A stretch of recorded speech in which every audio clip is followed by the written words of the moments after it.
Technician grade 1 और grade 3 की exam को लेके, तो मैंने उसकी नॉलेज ले, लेकिन मुझे एक भी फुल वीडियो इसके बारे में मिला ही नहीं। आपको पता है, एक सिंगल एग्जाम कर दिया है, यानी आपको एक एग्जाम पास करना है, उसके बाद आपको अब चीजों को कैसे कवर करना है। तो दोस्तों, जीके में इसने बोला है कि नॉलेज ऑफ करंट अफेयर्स, क्योंकि एग्जाम जब आप दोगे तो आपको रियलाइज होगा कि एग्जाम में ऐसे भरपूर सवाल है, आप लोग ज्यादा फोकस किस पे करो। मैं आपको चलो थोड़ा सा बता ही देता हूं। आप ऐसा कर रहे हो कि यार 10 ही सवाल आएंगे, तो हिस्ट्री जब पढ़ोगे तब भी आप यही सोचोगे कि यार 10 ही तो सवाल आएंगे, अब हिस्ट्री में पता नहीं एक आएगा कौन सा आएगा। आप ऐसी पॉलिटी पढ़ोगे तब सोचोगे, ऐसी ज्योग्राफी पढ़ोगे तब सोचोगे। अगर सेम ही चीज सोचते रहोगे तो भाई फिर पढ़ोगे क्या। उसके बाद अगर वो और ज्यादा डेप्थ में जा रहे हैं, आप उनमें मत जाओ। बजाय इसके दिनों में मैं भी कोशिश करूंगा जल्द ही आपको कुछ सरप्राइज देने की। अब ऐसे बोलूंगा तो सरप्राइज टूट ही जाएगा, पर अब आपके ही लिए है तो टूटे तो क्या फर्क पड़ता है। तो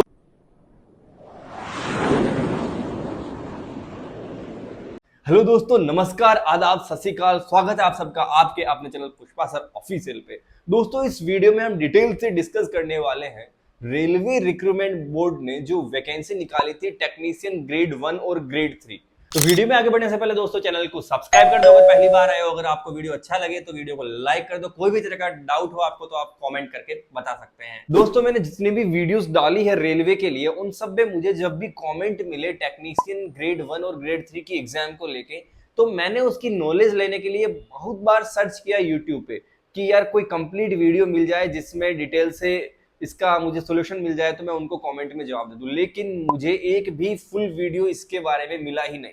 तो फिर मैंने सोचा कि मैं खुद ही पूरी रिसर्च करके क्यों ना इसका एक फुल वीडियो बनाऊं, जिसमें स्टूडेंट्स को ये बताऊं। ठीक है, जो नोटिफिकेशन में लिखा होता है वो उतना सबको पता होता है कि उसका ग्रेड पे कितना रहेगा। जैसे टेक्नीशियन ग्रेड 1 है जो लेवल 5 है, उसका 29,200 रुपया जो उसका बेसिक पे रहता है। एवरेज 45 से 50,000 उसकी सैलरी आती है। और ग्रेड 3 है वो लेवल 2 की जॉब है, 19,900 उसका बेसिक पे है, और इन हैंड सैलरी 30 से 35,000 आती है। इतना सबको पता है। बट बच्चा तैयारी करे तो कौन सी बुक वो प्रेफर करे, कहां से पूरा सिलेबस कवर करे। ग्रेड 1 और ग्रेड 3 की जो ये वैकेंसी आई है, आपको पता है एक सिंगल एग्जाम कर दिया है, यानी आपको एक एग्जाम पास करना है, उसके बाद आपको डीवी और मेडिकल के लिए चला जाना है।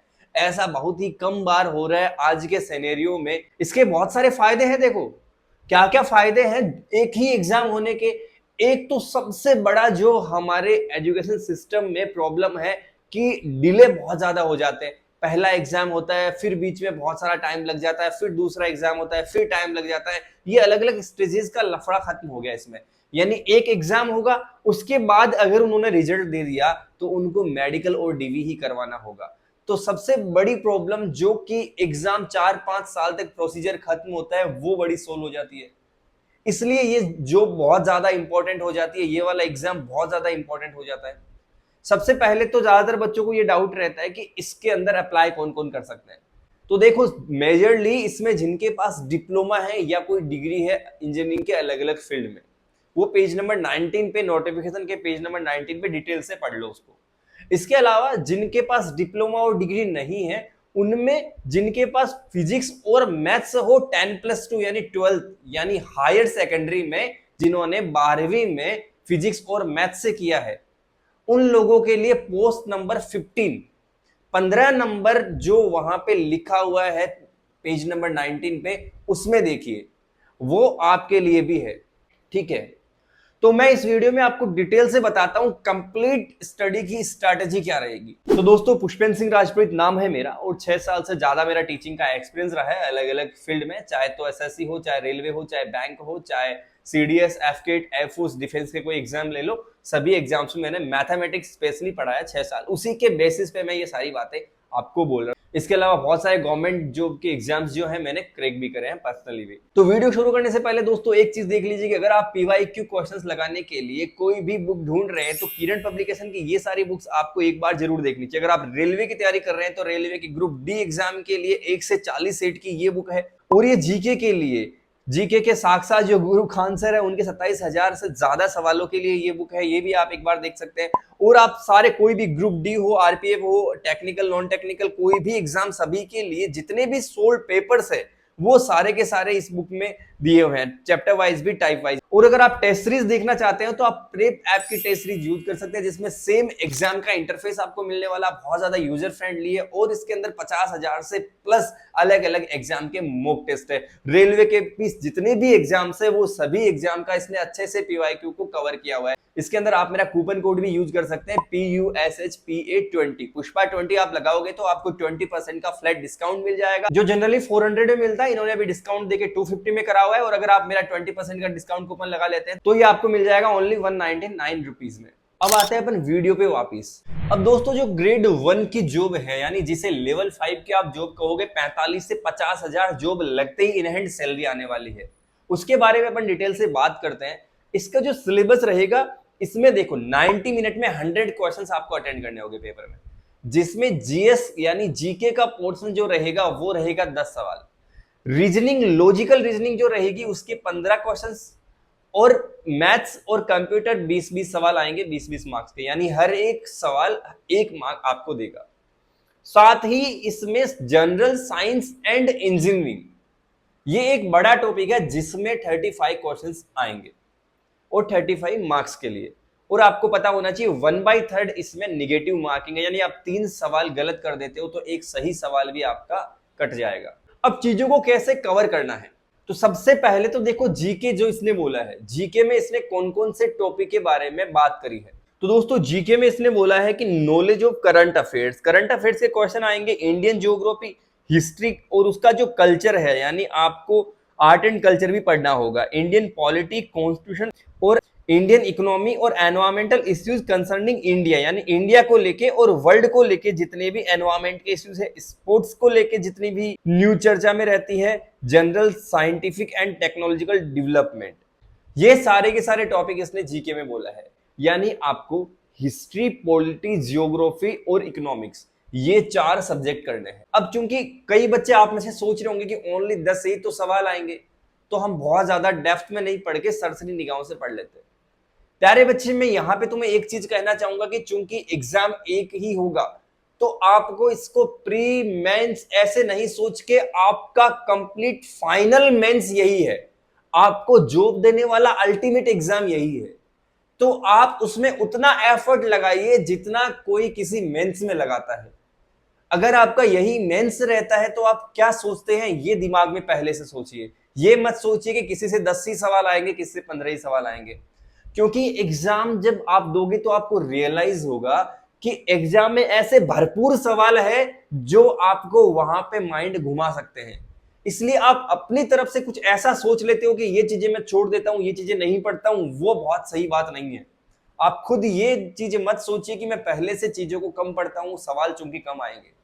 आपके 10 सवाल ही आ रहे हैं, बावजूद इसके मैं आपको सलाह दूंगा कि आप एक ही बार पढ़िए, लेकिन अच्छे से पढ़िए, उसके बाद सिर्फ पीवाईक्यू लगाइए। क्लियर है बात? अच्छा, ये 4 टॉपिक अगर आपने बिल्कुल भी नहीं पढ़ा है तो आप कहां से पढ़ेंगे?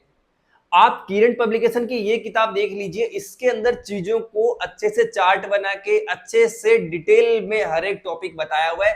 प्लस आपको ये लग रहा होगा ये 1 लाइनर में है, लेकिन जो आपके एग्जाम के लिए आता है उतना सफिशियंट है। आप यहां से जब एक बार थ्योरी कर लेंगे तो आपको काफी हद तक आइडिया हो जाएगा। इसके अलावा किसी ने पहले से ल्यूसेंट या कोई और बुक ले रखी है तो आप उसी बुक से पढ़िए, 2 बुक के लिए पैसे मत खर्च करिए। यानी सिंगुलर सॉल्यूशन रखिए, मल्टीपल रिवीजन रखिए। आपके पास चाहे ल्यूसेंट है या फिर आपने ये किरण पब्लिकेशन की नई बुक खरीदी है, जो भी आप बुक पढ़ रहे हैं उससे एक बार थ्योरी कंप्लीट कर लो। यानी हिस्ट्री में भी मैं आपको थोड़ा सा बताऊं तो आप मिडाइवल पे बहुत ज्यादा फोकस नहीं करके आप लोग ज्यादा फोकस किस पे करो, मैं आपको चलो थोड़ा सा बता ही देता हूं कि ना मॉडर्न हिस्ट्री जो है उसको तो आप एक बार डिटेल से पढ़ो, उसमें जो गांधीयन एरा है, गांधी जी का जितना भी कामकाज रहा वो अच्छे से देखो। मिडाइवल हिस्ट्री के अंदर आप मुगल अच्छे से पढ़ लो, और जो आपका विजयनगर एम्पायर वगैरह ये रहता है ये आप अच्छे से पढ़ लो, ठीक है। और इसके अलावा जैसे मेजर जो हमारी बिल्डिंग्स बनी हुई है, मॉन्यूमेंट बने हुए हैं, वो किस किस ने कहां कहां बनवाए। एंशिएंट हिस्ट्री में आप जाते हो तो आप गुप्ता मौर्य उनको डिटेल से पढ़ लो, गुप्त काल, मौर्य काल। और साउथ में आप चोल जितने भी हैं, चोलाज और चालुक्य, इनको थोड़ा डिटेल से पढ़ो। बाकी आपकी मर्जी, आप कितना पढ़ते हो। हड़प्पा से भी क्वेश्चन तो आता है तो आप हड़प्पा भी थोड़ा सा देख सकते हो। इसके अलावा बहुत सारे जैसे और भी टॉपिक है, वेद वाले हैं, अलग अलग सेंट्स में, और एंसेंट में भी बहुत सारे आप अलग अलग राजा देखोगे, उन सब का आप चाहो तो थोड़ा लाइट ले सकते हो। इसी तरह जियोग्राफी तो देखो यार, एक बार आप पढ़ने लगोगे तो आपको पता चलेगा कि जैसे हर एक टॉपिक ही अपने आप में इंपॉर्टेंट रहता है। स्टैटिक का 90% पार्ट तो जियोग्राफी से ही निकल के आता है। पॉलिटी के अंदर आपको मोटा मोटी आर्टिकल, स्केड्यूल और पार्ट्स एक बार निगाहों से निकाल लेने चाहिए, और इंपॉर्टेंट आर्टिकल्स आपको किसी भी बुक में मिल जाएंगे। इकोनॉमी की जब आप बात करोगे तो इसमें 5 से 6 चीजें इंपॉर्टेंट रहती है, जो नेशनल इनकम हो गई, कैसे काउंट करते हैं, जीडीपी, जीएनपी, ये सारी बातें, कुछ इसमें कर्व रहते हैं अलग अलग। इसके अलावा जो हमारे 5 इयर्स प्लान हो गए, है ना, और इसके अलावा कुछ इंडेक्सेस होती है। तो बहुत ज्यादा डीप में नहीं जाके ये 4 से 5 टॉपिक आप इकोनॉमी में कवर कर लो। इसके अलावा क्या, जैसे हिस्ट्री, पॉलिटी, ज्योग्राफी और इकोनॉमिक्स, मैंने चारों के बोल दिया। यानी इनमें बहुत ज्यादा डेप्थ में ऐसे जाने की जरूरत नहीं है, लेकिन उनके अंदर ऐसा भी नहीं कि आप बिल्कुल छोड़ दे रहे हो। आप ऐसा कर रहे हो कि यार 10 ही सवाल आएंगे, तो हिस्ट्री जब पढ़ोगे तब भी आप यही सोचोगे कि यार 10 ही तो सवाल आएंगे, अब हिस्ट्री में पता नहीं एक आएगा, कौन सा आएगा। आप ऐसी पॉलिटी पढ़ोगे तब सोचोगे, ऐसी ज्योग्राफी पढ़ोगे तब सोचोगे। अगर सेम ही चीज सोचते रहोगे तो भाई फिर पढ़ोगे क्या? नहीं, मुझे बताओ, 10 सवाल तो फिर आपने ऐसे है ना, आप कोई भी टॉपिक पढ़ोगे तो सेम बात सोचोगे। तो ये बहुत सही चीज है नहीं एग्जाम के पॉइंट ऑफ व्यू से, जब बच्चा ये सोचने लग जाता है। चोर किस्म का बच्चा ये सोचता है, माफ करना दोस्त, लेकिन आपको ऐसी किसी भी तरह की सोच से बचना चाहिए। बहरहाल हम दूसरे टॉपिक पे चलते हैं, मैथ्स पे। तो ग्रेड 1 के लिए ना दोस्त, मैथ्स में बहुत ज्यादा टॉपिक इन्होंने डाल दिए हैं। इन्होंने सेट्स भी डाल दिया है, प्रोबेबिलिटी भी डाल दी है, स्टैटिस्टिक्स भी डाल दी है, अरिथमेटिक भी है और एडवांस भी है। इन सभी चीजों को कवर करने के लिए आपको एक बार सही से कोर्स लेना चाहिए। अब आप कोर्स किसी का भी परचेज कर सकते हो। अगर आप चाहते हो कि मैं बेसिक लेवल पे ही चीजें करूं, तो आप क्या करो, पहले किसी भी एक टीचर का कोर्स लो, उनसे बहुत ज्यादा डेप्थ में सारे सवाल मत करो। देखो ये यार, आप एक अच्छे गवर्नमेंट एम्प्लॉय बनना चाहते हो तो खुद का विवेक भी होता है। पढ़ते टाइम आपको ही थोड़ा सा डिसाइड करना होगा, पीवाई क्यों उठाइए, प्रीवियस ईयर क्वेश्चन उठाओ और देखो हमारा लेवल क्या रहा है। उसी लेवल तक हर एक टॉपिक को पढ़ने की कोशिश करो। अगर कोई बहुत ज्यादा डेप्थ में चीजें समझा रहा है तो ज्यादा डेप्थ में नहीं जाके एक सरसरी निगाहों से चीजों को समझने की कोशिश करो। यानी आप कोई भी टॉपिक छोड़ेंगे नहीं, लेकिन किसी भी टॉपिक में पीएचडी भी नहीं करेंगे। अब आप चाहे राकेश यादव सर, गगन प्रताप सर या आदित्य रंजन सर या भूतेश सर, यानी जितने भी मैं एसएससी के टीचर है वो मेजरली बोल रहा हूं, इनका कोर्स ले सकते हैं। लेकिन बस इसमें ना वो एक टॉपिक का बेसिक्स जो है ना, निचोड़ 10 क्लास में बता सकते हैं और बता भी देते हैं। उसके बाद अगर वो और ज्यादा डेप्थ में जा रहे हैं, आप उनमें मत जाओ बजाय इसके, क्योंकि आपके एसएससी से भी हट के काफी ज्यादा टॉपिक है। स्टेट्स को भी आपके ज्यादा डिटेल में बोला गया है। इसके अलावा जो सेट्स है इनके भी क्वेश्चंस है, तो इनको भी अगर सेट्स ये लोग नहीं करवा रहे हैं तो आप इसमें एनसीईआरटी से भी कवर कर सकते हैं सेट्स को, ठीक है। और कुछ दिनों में मैं भी कोशिश करूंगा जल्द ही आपको कुछ सरप्राइज देने की। अब ऐसे बोलूंगा तो सरप्राइज टूट ही जाएगा, पर आपके ही लिए है तो टूटे तो क्या फर्क पड़ता है। तो मैथ्स को आपको कवर करने के लिए बात को समझना, कोर्स लेना है। कोर्स के अंदर एक टॉपिक का एक हद तक पढ़ना है और अपने विवेक को यूज करके देखना है कि मेरा लेवल कहां तक ठीक है, बजाय एक ही टॉपिक को 30 दिन तक करने के 8 से 10 क्लास में उसका मोटा मोटी नॉलेज लेके आप पीवाईक्यू सोल्व करो। आप किरण पब्लिकेशन की ये बुक उठा लो, इसमें जितने भी पीवाईक्यू दे रखे हैं, प्रीवियस ईयर के सेट्स हैं, आपके एग्जाम को लेके या आपके एग्जाम के इर्द गिर्द जो एग्जाम रहते हैं उनको वो सारे सेट्स लगाओ।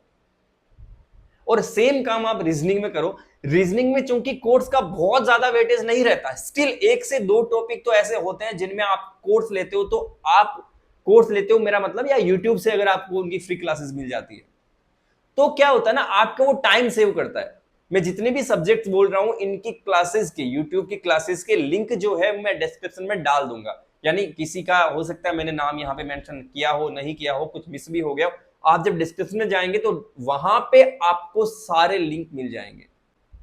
तो रीजनिंग से भी 15 सवाल आएंगे, क्योंकि रीजनिंग के 8 से 10 सवाल हर कोई बना लेगा आप में से।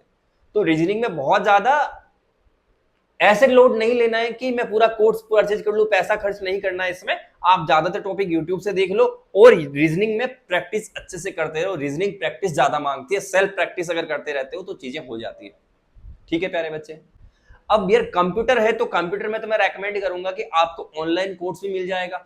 आरबी वाले ने भी डाल रखा है और एमडी क्लासेस वगैरह सभी ने इनका तो कोर्स डाल रखा है। तो कंप्यूटर के तो फ्री कोर्स भर भर के पढ़े, किसी का भी कोर्स लेने की जरूरत नहीं है, बट कंप्यूटर डिटेल से पढ़ो, ठीक है। उसके बाद कंप्यूटर के तो आप लगभग 500 सवाल निकाल लेते हो, तो हर एग्जाम में वही रिपीट हो रहे हैं।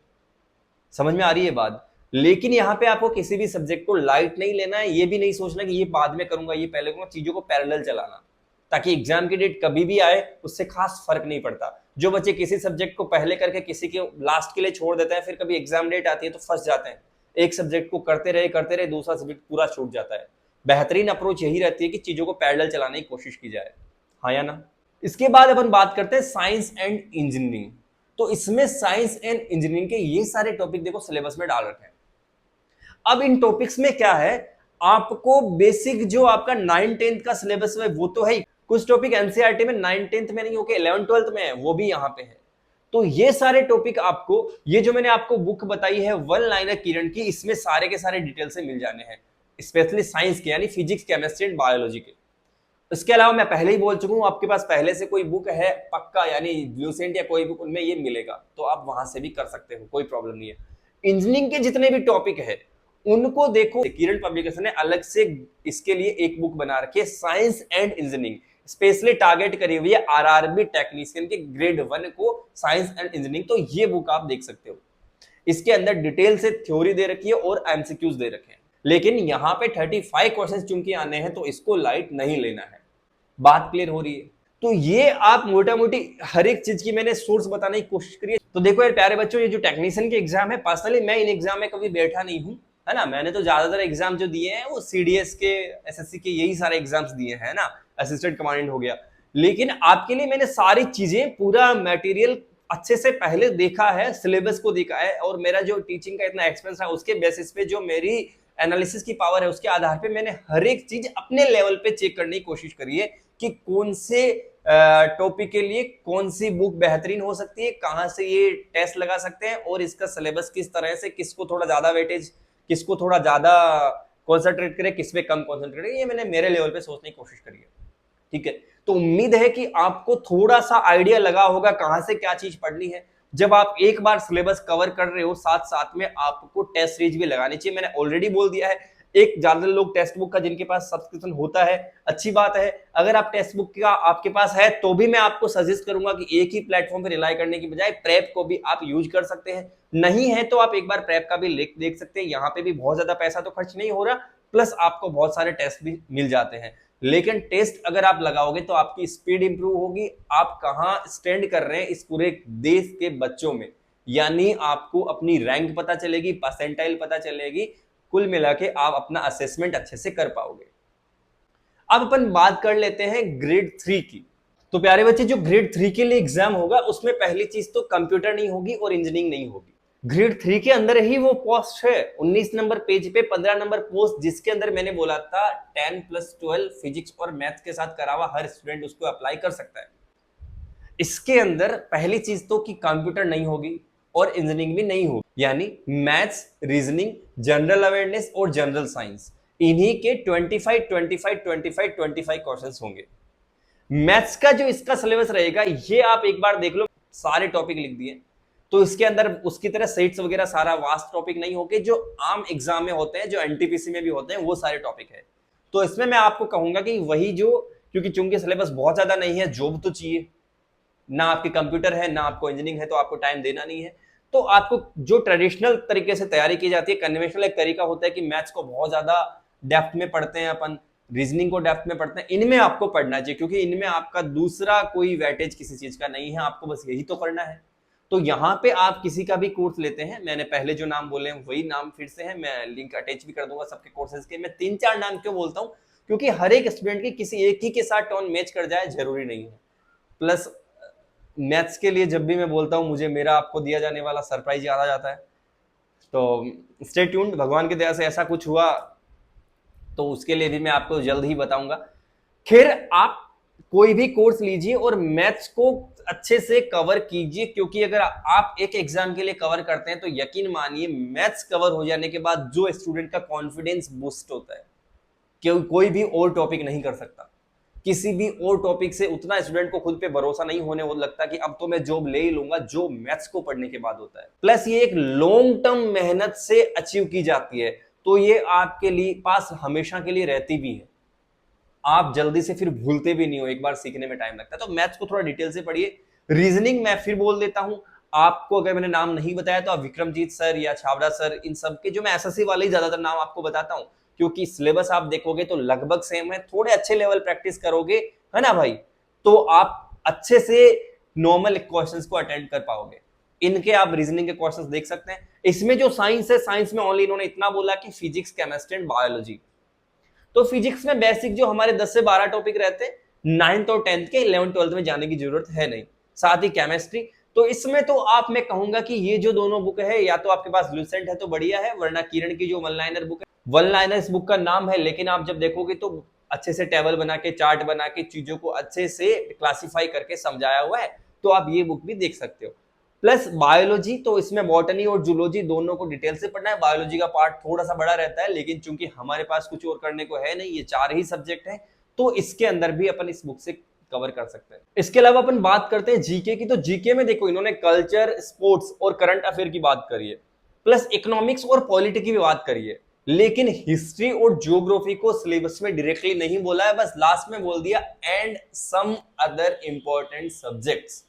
अब what are the important subjects, nobody can say clearly। हाँ, इतना है कि आप सब्जेक्ट जो बोल दिए उनको अच्छे से कवर करो। अब इंपॉर्टेंट सब्जेक्ट के लिए यार, हम ऐसे तो बहुत सारे सब्जेक्ट होते हैं, मेजरली मेरे को लगता है जब हिस्ट्री ज्योग्राफी छुड़वाया है तो उनकी ही बात, यानी कभी ये सोच रहे होंगे कोई एग्जाम में क्वेश्चन आ गया तो इनके पास एक बचने का तरीका होगा कि हमने तो लिख दिया था सम अदर इंपॉर्टेंट सब्जेक्ट, तो ये इसलिए उनमें से हमने डाल दिया। आपको उतना ज्यादा लोड लेना नहीं है, आप जो इसने बोला है culture, sports, current affair, economics और पॉलिटी, इनको एक बार अच्छे से कवर कर लो।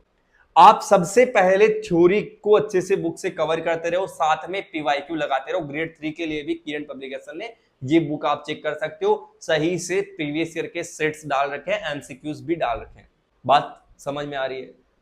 आपको सिलेबस करते जाना है, साथ में हर एक टॉपिक का पीवाईक्यू लगाते जाना है, प्लस आपको क्विज लगाती जानी है, और जब 40 से 50% सिलेबस आपको लगता है कि मेरा कवर हो रहा है, आपको मॉक टेस्ट लगाने स्टार्ट कर देने हैं। मॉक टेस्ट मैं तो कई बार बोलता हूँ 20-30% पे लगा दो सिलेबस जब हो जाता है, बट बच्चे डिमोरलाइज हो जाते हैं कि सर मेरे तो 100 में से 40 अटेम्प्ट हो रहे हैं, 30 अटेम्प्ट हो रहे हैं।